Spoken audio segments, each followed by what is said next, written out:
Guys, কেমন আছে সবাই? আজকে ওয়েদারটা দেখো কত সুন্দর।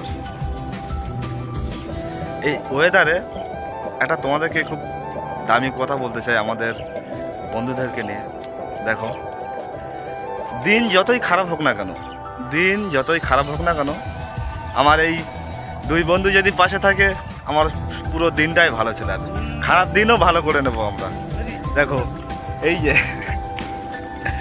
যে আমার দুই বন্ধু যদি পাশে থাকে, আমাদের খারাপ দিনও আমরা ভালো করে নেবো। বাস, এটাই তো জীবন। জীবনে সবসময় হ্যাপি থাকতে হবে আর খুশি থাকতে হবে, তাহলেই না জীবনকে জীবনের মতো উপভোগ করতে পারবে। তো চলো, কালকে আমরা কাজে গেছিলাম, বৃষ্টি হচ্ছিল খুব, তবুও ভিজে ভিজে এসেছি, অনেক রাত হয়ে গেছে। আজকে দেখো, তিনজনের মধ্যে যে মিল, যে একতা, সেটা মানুষ আমাদের বন্ধুত্বের মধ্যে একটা বন্ধন বোঝায়। তো চলো, আজকেও কাজে যাচ্ছি। চলো, সবাই ভালো থাকবেন, আর আমাদের বন্ধুত্ব যেন এইভাবেই থাকে। সবাই আশীর্বাদ করবেন, আর তোমাদের যদি বন্ধুরা থাকে, এইভাবেই একসঙ্গে থাকবে। চলো, টাটা টাটা করে দাও।